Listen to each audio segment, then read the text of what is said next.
This week is a pretty big one, guys. We got a lot of movies that impressed me, TV series that are ongoing and that are blowing people's minds.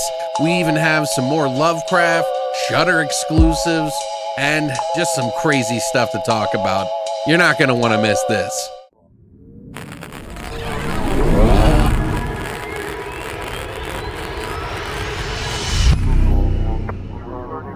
What's up, guys, and welcome back to Beyond the Void. My name is Alex, and today we're going to be doing my weekly watch list. That's right.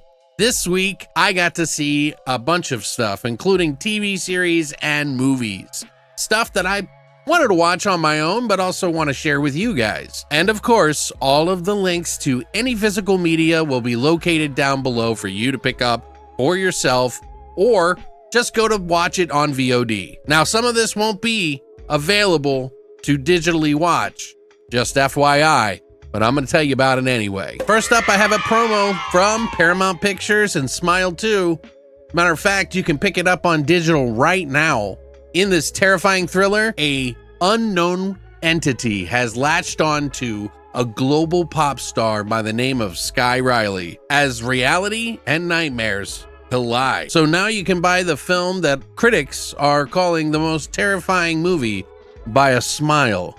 You'll get 40 minutes of bone-chilling extras and deleted scenes and so much more. It's available at all your participating retailers, so get out there and get a copy if you like. Rated R from Paramount Pictures. And as a way to celebrate it, they've given me a couple of codes to give to you guys in this video. In order to win, all you have to do is go down to the comment section, comment what you think about this video or one of the favorite movies in this thing, and make sure you tag #Smile2 in the comment section down below, and I'll pick a random winner in a couple of days. Good luck, and thanks, Paramount.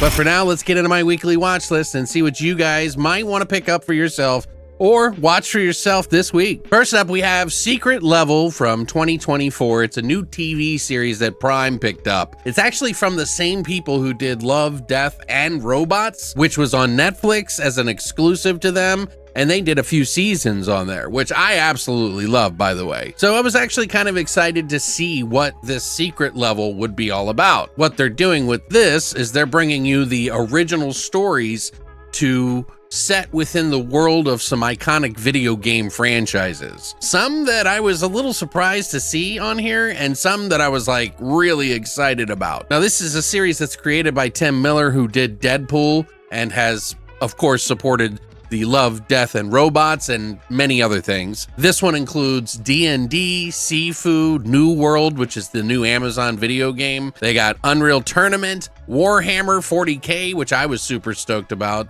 It continues on the Space Marines 2. We also have Pac-Man, which was one of the weirder ones, Crossfire, Armored Core, and they've got 7 more episodes coming, but they dropped out like 8 right now. And I watched all 8, and I figured I'd let you guys know about them. Some more that they're going to be coming out with is The Outer Worlds, Mega Man, Exodus, Spelunky, Concord, PlayStation, Honor of King. I don't know what that's going to be like, but so far, I think this series is pretty good. It's not as good as Love, Death, and Robots, and a lot of people don't really realize that when you are rendering out these kind of visuals, they're taking a long time to produce and mimic and make. It can take a long time to really kind of make it look perfect. So these are episodes that are like 10 minutes long, or, you know, very short, condensed little segments. Kind of like how Love, Death, and Robots are, only you know what they are. My top 4 in this was Armored Core with Keanu Reeves, which was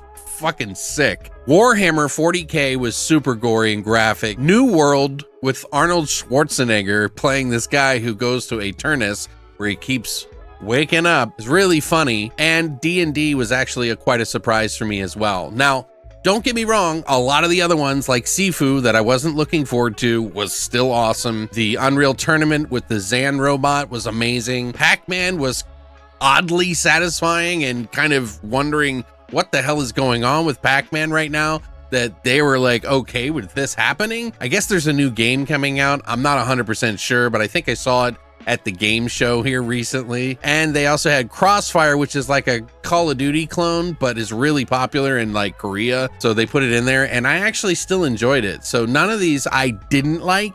just like them less. And again, I still like Love, Death, and Robots more because it's more original content, but this is solid stuff. If you like these franchises, and even if you don't, you might actually kind of get into it. But yeah, I would give this like an 8 out of 10 so far. Graphical, 3D, animation, and like just art. It looks really fantastic, and it's very adult, so do not let your kids watch it unless you really just don't give a shit. But we got 7 more episodes coming out on December 17th, so be on the lookout. Number 2 for this week, we have You'll Never Find Me, which is a Shudder release that came out a little bit earlier in the year and is out for rent, and you can also pick it up on Blu-ray for like 13 bucks. But it's essentially about Patrick, this old bearded man who's strange and lonely and lives in this mobile home.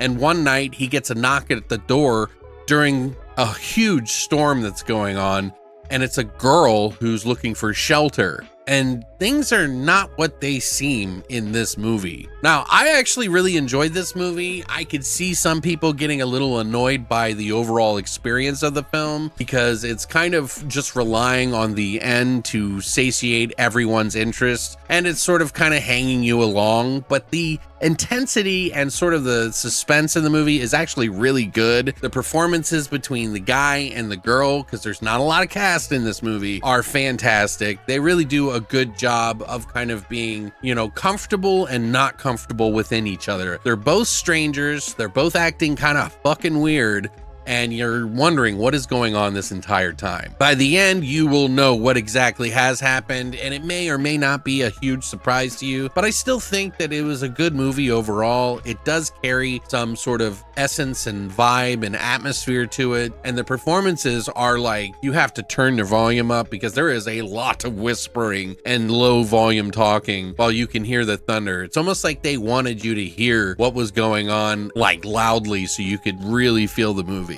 But yeah, that may piss some people off. I don't know. This is from Josiah Allen and Indiana Bell. This is their first feature film. They've done a few shorts. I think it's pretty good, and I look forward to seeing more from them in the future. I'd say this is about a 7.5 out of 10. It did some really cool stuff. I did like the suspense leading up, but I wasn't exactly blown away by the ending or anything like that, but it makes sense. Up next for number 3, I got to watch The House of Clocks. And no, I'm not talking about the one with Jack Black. You fucking bitch! This is the 1989 meant for TV show in Italy that never got to air because it was too dark and graphic. I got a copy of The House of Clocks in the box set of The Houses of Doom, which I'll talk about a little bit later. But yeah, this is the movie. This isn't the original cover, but it's the new artwork that they got done for it. So, and it was directed by the Italian legend himself, Lucio Fulci, which, you know, some people say wasn't really a legend at all. He was just a hardworking man that churned out a lot of movies. But I would disagree because I think I've seen a lot of his films, and I love many of them. He is considered to be the graphic gore maestro. This one, you're gonna taper your expectations down a little bit. It's still got the goods in it, but this one's more about the story. Now, the story in this one is pretty interesting. There's 3 low-life punks who are trapped in a posh villa. It's a huge mansion that is run by these old couple who live in this house, and they have a lot of clocks. The husband, the older man, the older grandpa looking guy, is like this 70, 80-year-old man who works on clocks his entire life, and they are robbed by these 3 hoodlums that come into the house. Unbeknownst to them that these old couple are murderous people themselves, and when they die, the clocks roll back time, literally bringing them back to life and killing off all of these people one by one. There's a catch by the end of the movie, so it'll string you along, but it's actually a really cool story. It's one of my favorite Lucio Fulci films that isn't one of the mainstream. It's one that no one really talks about that much, but I just like watching. A little bit of slow pacing in the beginning, but if you pay attention, it really does reward you with the murderous old couple. And then you get to follow some pretty dark and heinous stuff from this like 3 kids that are going to rob them. So there's nobody good in this movie, and it ends in a way that I think you'll enjoy. But yeah, I really like this one. It's part of the Houses of Doom collection here that I got from Cauldron Films, and I'll put a link down below. I think they still have a couple available, but it comes with multiple other films here for you to watch that are all involving houses. I did a unboxing if you want to check it out up here, so check it out. But yeah, I would say this one is like a 7.5 or an 8 out of 10. I mean, probably more 7.5. It's just one of those ones I tend to watch a lot, and I end up watching a lot of 7s. I like to give this one just a little bit more because I feel like it's an underrated gem in the Fulci line. Check it out if you get a chance. It's not anywhere online for you to watch, but you can definitely buy it and check it out for yourself. Up next, we have The Substance, which is on Mubi, and you can also purchase for 4K and Blu-ray right now. I'll put links down for it below. I've been waiting to watch this movie, and I know a lot of you have been like bugging me to watch it. I don't know what it was, but I just couldn't go to the theater to see it. And now that it's finally available for me to watch, I'm actually talking about it. And I wanted to watch it with Christina, but we never got around to watching it. We started it like 2 times, and then like something got interrupted by it. So I finally got to sit down and watch the whole damn thing. This is a movie that is directed by Corley Fargiat, who was the director of Revenge, another Shudder release that was like really good, very bloody, about a girl being attacked by a couple of guys and then having nowhere to go in the middle of nowhere. It was really visceral and extremely graphic. So a lot of people were kind of looking forward to this one just to see where it would go, and it is so bizarre. Like, this one is mind-blowing, like crazy. If this isn't on everybody's like top list for the year, I'd be fucking surprised. For those of you who don't know what this story is and you haven't seen it yet, I would just urge you to just go see it because it's a guarantee that you're probably going to like it. And the less you know about it, the more you're just gonna have a blast with it. So just go and see it. But for those who know, it's essentially about a fading celebrity played by Demi Moore, who is basically getting older, and she decides to take this black market drug to kind of help make her young again. And it has some pretty crazy side effects and things that happen. It's a hypothetical. It's not exactly like science, but man, what a hell of a fucking great idea to really kind of hammer home some of the points in this. And what a hell of a job does Corley do with trying to like mess with people's phonophobia, which is essentially that fear of like sounds. Of like, it really just like gets in there and like messes with you, which if you have sound issues with like listening to stuff, it is gonna grate at you. Not just for you people, like, but also anybody watching. There is moments in this film that like there's a scene where Dennis Quaid's in here eating shrimp, and the way he's eating it and just smacking his lips, it's just so disgusting. And where this movie goes in the body horror category is definitely going to be in the top ranks. If it's not in the top 10 body horror films of all time, I would be surprised. Really, where it lands in that top 10 is going to be like up to you. You know, I could see some people maybe complaining about this story, but I absolutely loved it. And it's like every time you think it couldn't go further, Corley goes so much further. And I fucking love this movie for that. Like, it just does not stop. I personally think a lot of Hollywood is kind of a pussy about that kind of shit. Go, run with it if you can, because it really just goes so beyond crazy. And I absolutely love this film. It is definitely going on the list for me. I won't say where yet because I want to surprise you guys for the end of the year, which is coming soon. But yeah, I'm not going to tell you what I score in this, but let's just say it's above an 8. Watch it on Mubi or buy it and wishlist it now. Links are below. Number 5, The Call of Cthulhu. That's right. This is one that I've had for a long time that was sent to me by Resolution. So thank you, man. I finally got to sit down and watch this movie that is a silent film. Yes, silent film with a score of music and words on the screen. It is a movie that is done in a silent film style, but it was made in 2005. It was made by Andrew Lehman, who also did The Testimony of Randolph Carter, which is another story in the H.P. Lovecraft universe. The Call of Cthulhu is essentially a story that is about this guy who is sorting his uncle's affairs. He's on his deathbed and he's like dealing with all the paperwork and all the things that go with trying to handle this person's death. And he is given a key by his uncle to check out this one section of his files to look at.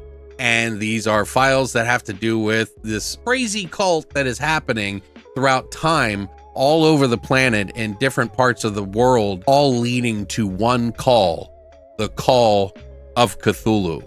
So it kind of jumps around in time, and it's an interesting story. So if you've ever read the story, you kind of know what to expect. If not, this is a good sort of like way to check it out if you're interested. And this one in particular is very, very dedicated to being like a faithful, stylish version of that and kind of keeping it to the time that it was written. Lovecraft is one of those things that's kind of been timeless in a way because some of it's been lost to time. He wasn't really necessarily that popular when he was writing, although some people would argue that, but this in particular was very faithful, and it is, that style of the black and white sort of quiet, silent film with the score that's like old-timey really kind of works, and it makes you appreciate it. And I think for those people who are very specific about their H.P. Lovecraft and more purists to the form of art that he had and the sort of time frame in which he wrote it, I think we'll appreciate this a lot more. While people who like a more liberal approach to Lovecraft, where they take their own personal sort of artistic creative ways with the lore and make it their own, making it Lovecraftian, this will probably not be as modern for them. But I think it's really cool to kind of take a look back and kind of experience all of them. Me personally, I lean a little bit more towards the modern take of it because I feel like a lot of the stuff that Lovecraft wrote is just so interpretive in a way, because a lot of the stuff that he did, he doesn't really explain a lot of times. Yeah, I really enjoyed this. I thought it was like a 7 out of 10 for me. Like I said, I like a little bit more modern touch when it comes to Lovecraft, but I can definitely appreciate it coming from the time frame that it does. But yeah, I'm glad I got to check this out finally, which this was done by the H.P. Lovecraft Historical Society, which they have an entire web page loaded with H.P. Lovecraft stuff that you should check out. And I will at one point show you what I got for all this Lovecraft stuff from that site alone that was gifted to me by Resolution. So thanks, man. And you guys should definitely check it out. Put a link down for the Amazon for this, and I'll put a link down for the H.P. Lovecraft Society. If you're an H.P. Lovecraft fan, you're going to want to check it out.